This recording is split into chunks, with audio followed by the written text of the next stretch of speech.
Hola a todos, yo soy Leonora Castaño y hoy vengo a leerles un cuento de William Butler Yeats. William Butler Yeats es un importante poeta y dramaturgo irlandés que nació en el último tercio del siglo XIX. Fue una de las figuras más representativas del renacimiento literario irlandés moderno y fue uno de los fundadores e impulsores del Abbey Theatre, que es el Teatro Nacional de Irlanda, que abrió sus puertas por primera vez en 1904. Recibió el Premio Nobel de Literatura en 1923 y es, una de las figuras más importantes de la literatura irlandesa de todos los tiempos. Su mayor logro fue precisamente independizar la cultura irlandesa de los moldes ingleses, y su obra está llena de misticismo y suele estar inspirada en el paisaje y los mitos de la cultura tradicional irlandesa, especialmente las leyendas de origen celta.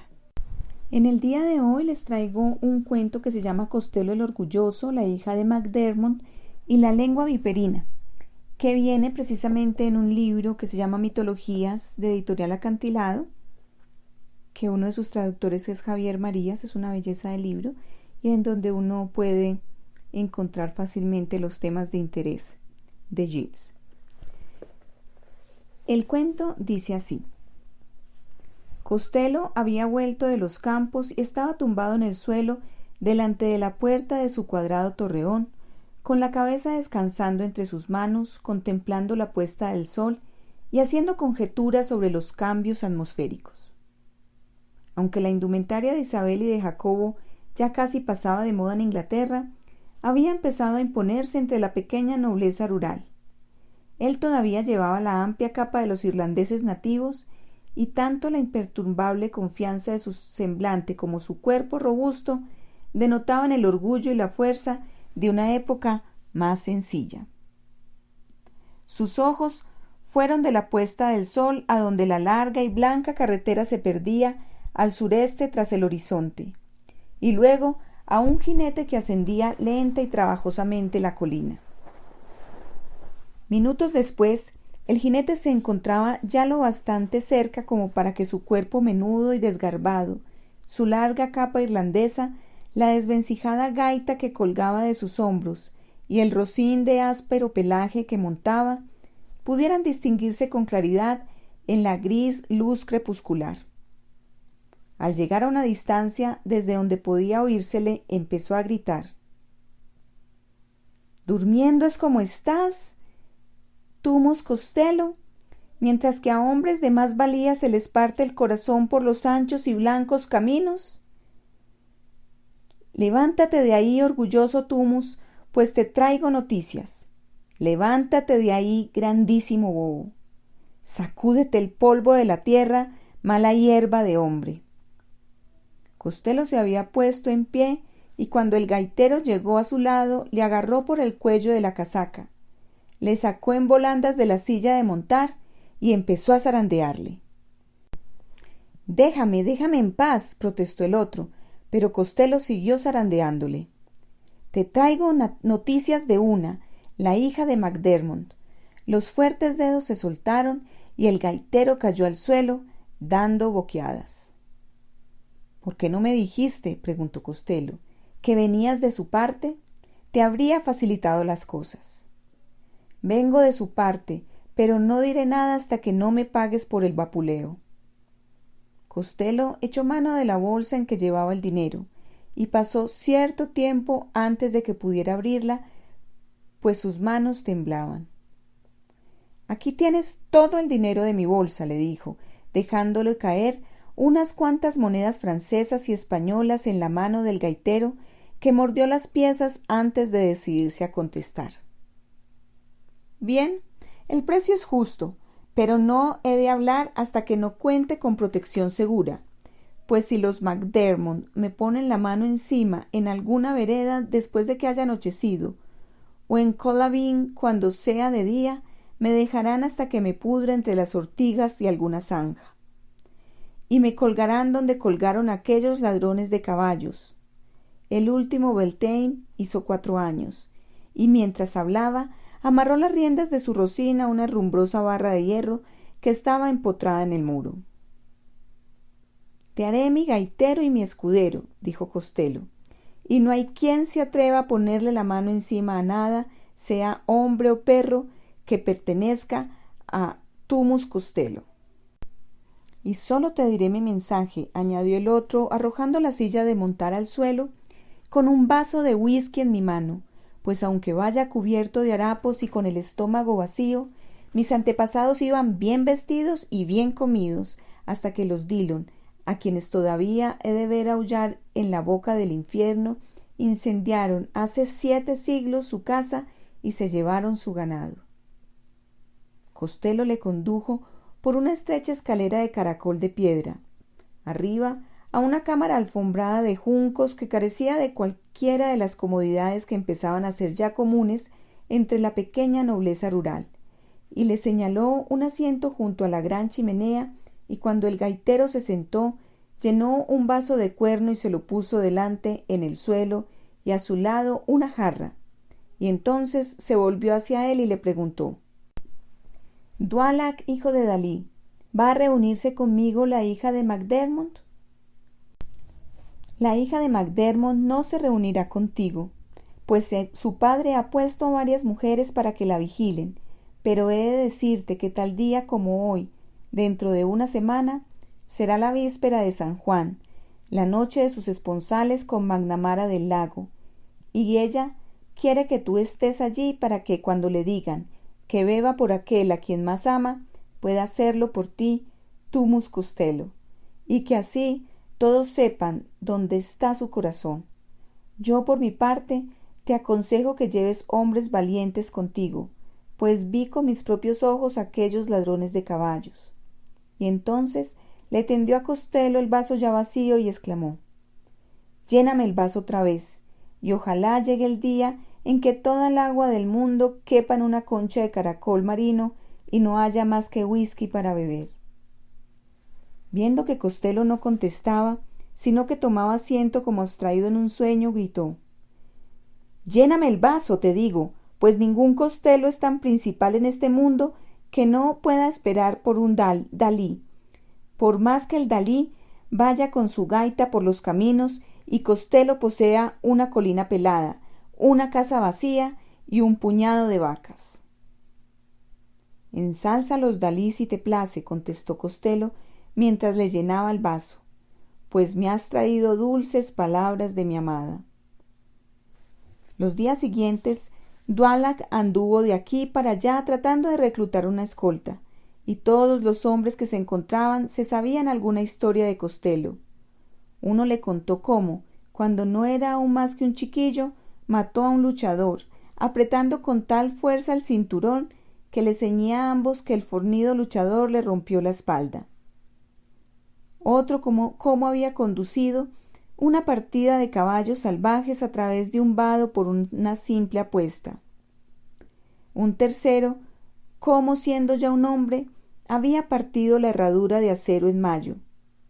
Pero nadie que quisiera tomar partido por un hombre tan apasionado como pobre, en una disputa con personas de tanto rango y tan ricas como Macdermot de las Ovejas y Magnamara del Lago.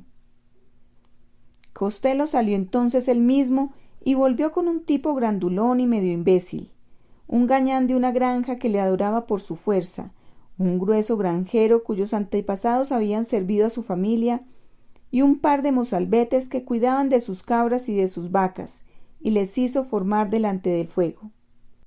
Habían llevado consigo sus pesados garrotes, y Costello les dio una pistola a cada uno, y les tuvo toda la noche bebiendo y disparando a un nabo blanco que había ensartado con una broqueta en la pared.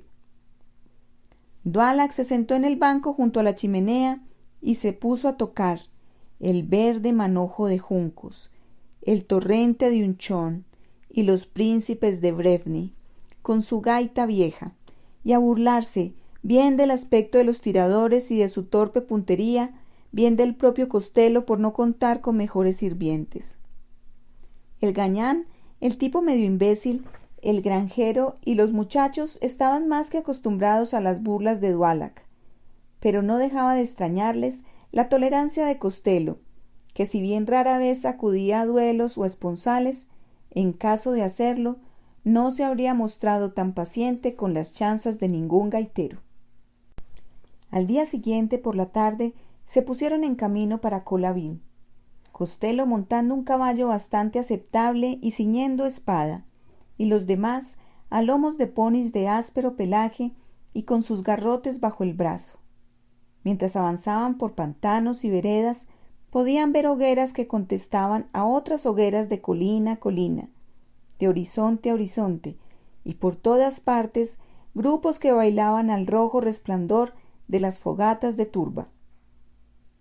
Al llegar a la casa de MacDermot, vieron delante de la puerta a una gran multitud de gentes miserables que bailaban alrededor de una hoguera, en medio de la cual ardía un carromato, y por la puerta y las troneras de los lados llegaban al exterior la luz de los velones y el ruido de innumerables pies ejecutando una danza de las de Isabel y de Jacobo.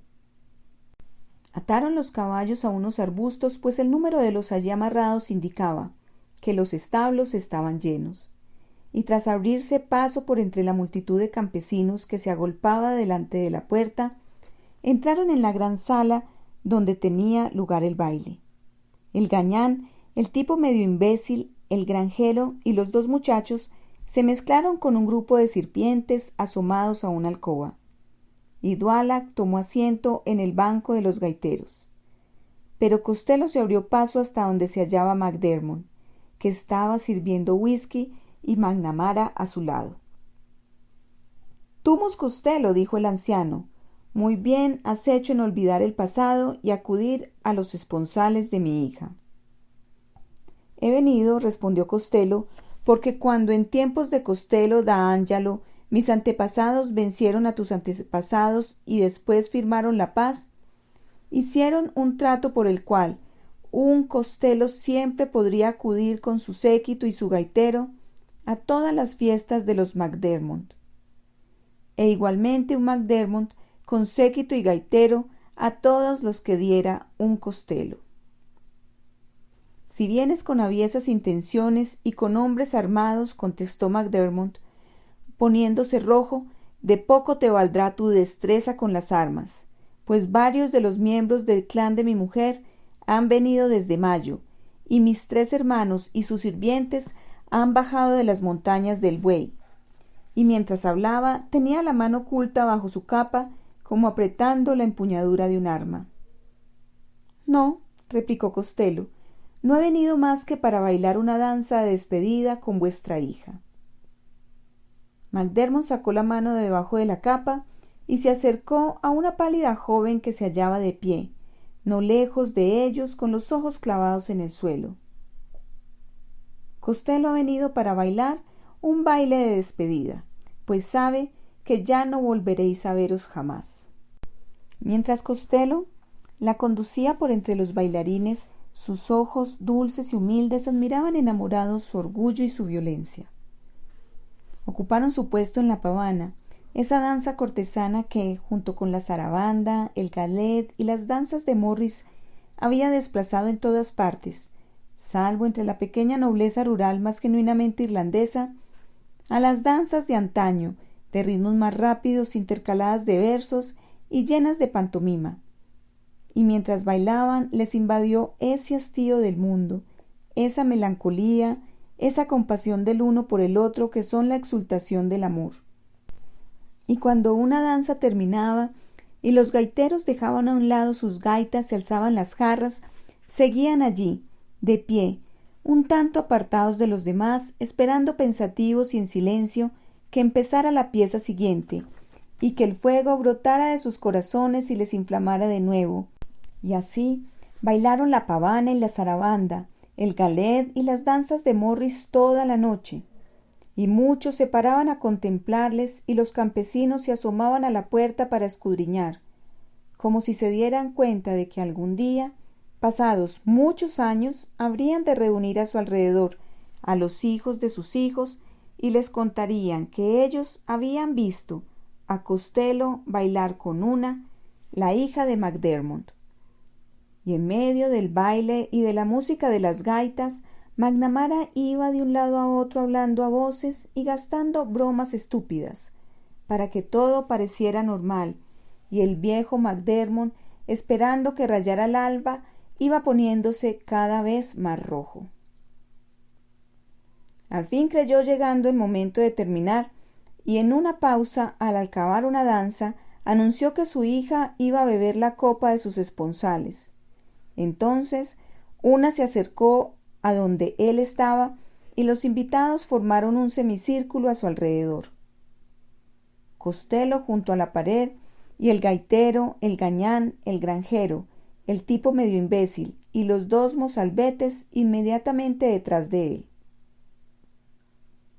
El anciano sacó de un nicho en la pared la copa de plata con la que su madre y la madre de su madre habían hecho los brindis de sus esponsales, la llenó de vino español y se la tendió a su hija con las palabras de ritual: «Bebe por aquel a quien más amas». Ella se llevó un momento la copa a los labios, y entonces, con voz débil pero clara, dijo: «Bebo por mi verdadero amor, Tumus Costello».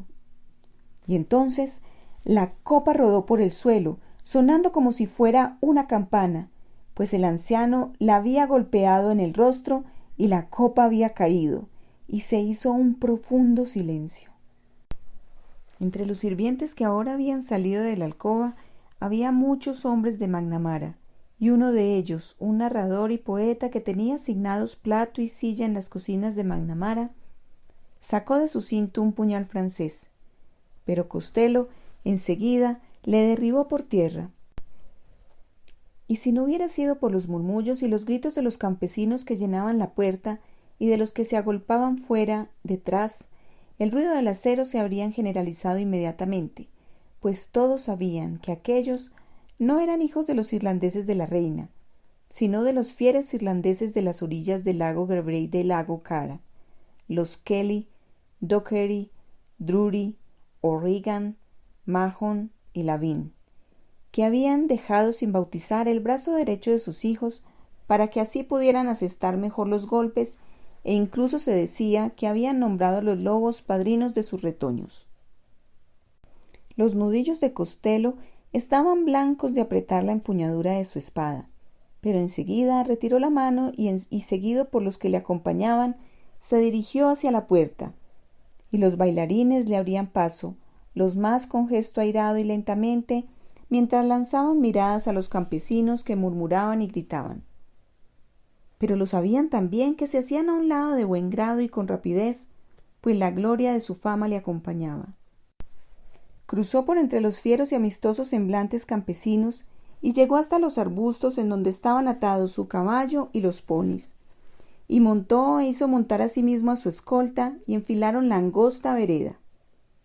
Cuando habían recorrido un corto trecho, Duala, que marcaba el último, se volvió hacia la casa donde un pequeño grupo de los MacDermot y de los McNamara se encontraban junto a otro mucho más numeroso de campesino y gritó: «MacDermot, te mereces estar como estás en este momento, pues tu mano fue siempre mezquina para con los gaiteros y los violinistas, y para con los pobres vagabundos». No había acabado de decir esto cuando los tres viejos MacDermot de las montañas del Buey se lanzaron hacia sus caballos y el anciano MacDermot en persona empuñó las bridas de un pony que pertenecía a los McNamara y gritó a los demás que le siguiesen, y habría habido un sinfín de golpes e innumerables muertes si los campesinos no hubieran cogido astillas aún encendidas de los rescoldos de las fogatas y las hubieran arrojado entre las patas de los caballos, para que se soltasen de quienes los sujetaban y se dispersasen por los campos, y antes de que hubieran podido reunirlos otra vez, Costello ya se encontraba muy lejos. A lo largo de las semanas siguientes, a Tumus Costello no le faltaron noticias de una, pues cuando no era una mujer que iba vendiendo huevos, era un hombre u otra mujer que iban a la Fuente Santa y que le contaban que su amada había caído enferma al día siguiente de la víspera de San Juan, y que se encontraba un poco mejor o un poco peor. Finalmente llegó un lacayo a caballo a donde estaba Costello ayudando a sus dos gañanes a segar un prado. Le entregó una carta y partió al instante, y la carta contenía en inglés estas palabras: Tumus Costello, mi hija está muy enferma. Si no vienes a verla, morirá.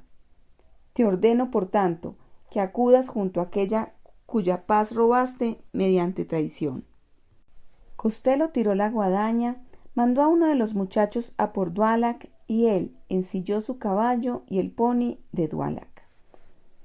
Cuando llegaron a la casa de MacDermot era casi de noche y el lago Gabra se extendía a sus pies, azul y desierto, y aunque en la lejanía habían visto oscuras figuras que entraban y salían por la puerta, la casa parecía no menos desierta que el lago. La puerta estaba entreabierta y Costello llamó a ella repetidas veces, pero no obtuvo respuesta. «Aquí no hay nadie», exclamó Dualac, pues MacDermot tenía demasiado orgullo como para darle la bienvenida a Costello el orgulloso. Y abrió la puerta de un golpe y vieron a una mujer muy vieja, sucia y harapienta, que estaba sentada en el suelo recostada contra la pared. Costello vio que se trataba de Bridget Delany, una mendiga sordomuda, y ella, al verle, se levantó y les hizo una seña para que le siguiesen, y les condujo, a él y a su acompañante, escalera arriba y por un largo corredor hasta una puerta que estaba cerrada. La abrió empujándola, se hizo a un lado y se sentó como estaba antes. Dualac se sentó en el suelo también, pero cerca de la puerta, y Costello entró y se quedó mirando fijamente a una que dormía en un lecho.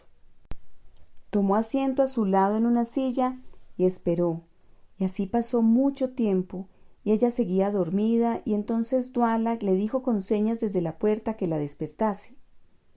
Pero él le mandó callar y que contuviera hasta la respiración para que pudiera seguir durmiendo.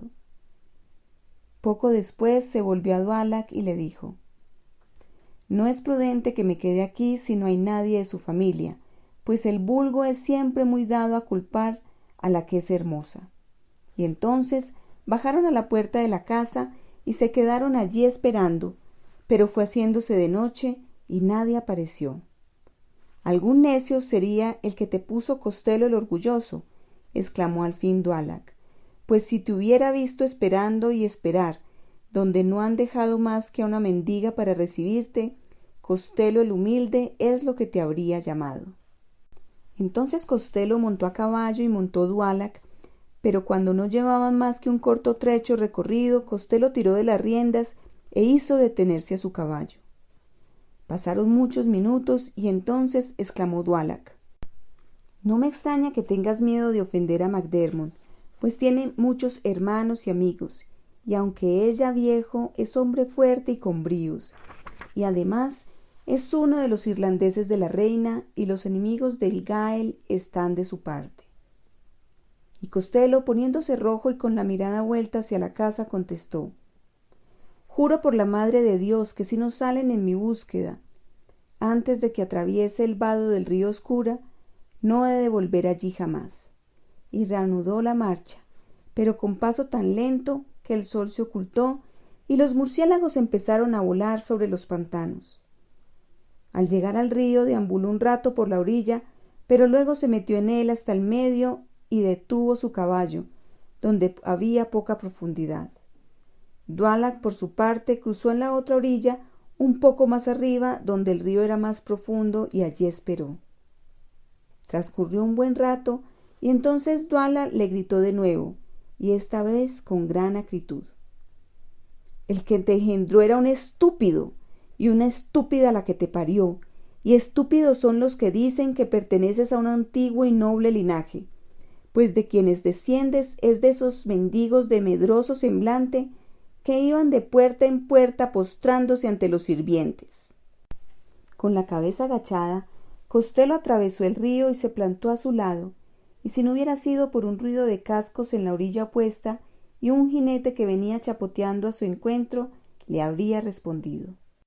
Era un criado de MacDermot, y con un habla jadeante, como quien ha cabalgado largo y tendido, dijo: «Tumus Costello, vengo para llevarte otra vez a casa de MacDermot.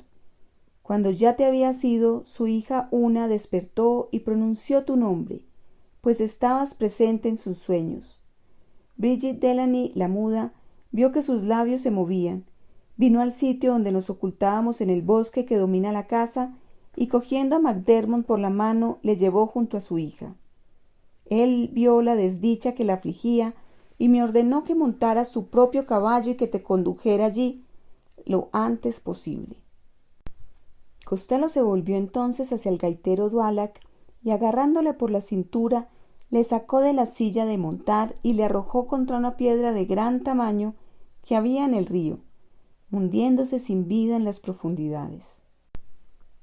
Después, clavando las espuelas en su caballo, se alejó al galope tendido hacia el noreste, siguiendo la margen del río y hasta que no llegó a otro vado más practicable no paró, y vio la luna que espejeaba en el agua.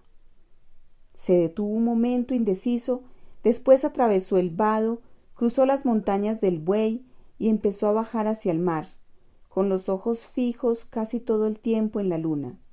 Pero de pronto su caballo, que desde hacía ya largo rato iba bañado en un sudor oscuro y jadeante penosamente, pues no había cesado de espolearle, se desplomó pesadamente, arrojándole al borde del camino. Trató de levantarlo, pero al ver que no lo lograba, continuó solo hacia la luz de la luna y llegó al mar, y divisó una goleta que estaba allí fondeada. Al ver que ya no podía ir más allá a causa del mar, se dio cuenta de que estaba extenuado y de que la noche era muy, muy fría, y entró en una taberna clandestina que había cerca de la costa y se dejó caer sobre un banco. El local estaba lleno de marineros españoles e irlandeses que acababan de pasar de contrabando un cargamento de vino y que estaban a la espera de un viento favorable para hacerse de nuevo a la mar. Un español le ofreció algo de beber en mal gaélico. Lo bebió y se puso a charlar atropelladamente fuera de sí. Durante unas 3 semanas el viento o bien sopló tierra adentro o lo hacía con furia excesiva, y los marineros siguieron allí, bebiendo, charlando y jugando a las cartas, y Costello se quedó en su compañía, durmiendo sobre un banco de la taberna, y bebiendo, charlando y jugando más que cualquiera de ellos. Pronto perdió el poco dinero que tenía y después la larga capa, las espuelas y hasta las botas. Por fin sopló hacia España un viento favorable. La tripulación remó hacia la goleta y después las velas desaparecieron tras el horizonte. Entonces Costello, rota su vida en 1000 pedazos, emprendió el regreso a casa y tras caminar todo el día llegó por la mañana temprano a la carretera que discurría desde las inmediaciones del lago Gabra hasta el borde sur del lago Key. Aquí divisó una multitud de campesinos y de granjeros que marchaban a paso muy lento detrás de 2 sacerdotes y de un grupo de personas ricamente ataviadas, varias de las cuales portaban un ataúd. Abordó a un anciano y le preguntó de quién era aquel entierro y quiénes eran toda aquella gente, y el anciano contestó: es el entierro de Una, la hija de MacDermot, y nosotros somos los McNamara, los MacDermot y su séquito, y tú eres Tumus Costello, el que la asesinó. Costello se dirigió hacia la cabeza de la procesión, adelantando a gentes que le lanzaban miradas iracundas, y sólo vagamente acertaba a comprender lo que había oído. Al poco se detuvo y preguntó otra vez de quién era aquel entierro, y un hombre le respondió: llevamos a Una, la hija de MacDermot, a la que tú asesinaste, a su sepultura en la ínsula Trinitatis. Y el hombre cogió una piedra y la lanzó contra Costello, dándole en la mejilla y haciendo que la sangre le bañara el rostro. Costello siguió adelante sin acusar apenas el golpe, y al llegar a la altura de los que portaban el ataúd, se abrió paso entre ellos, y poniendo su mano sobre el ataúd preguntó con potente voz: ¿quién va en este ataúd? Los 3 viejos MacDermot de la montaña del Buey cogieron piedras y dijeron a cuantos les rodeaban que hicieran otro tanto, y le arrojaron de la carretera cubierto de heridas. Cuando la procesión ya había pasado, Costello se puso de nuevo a seguirla, y desde lejos vio cómo introducían el ataúd en una barcaza.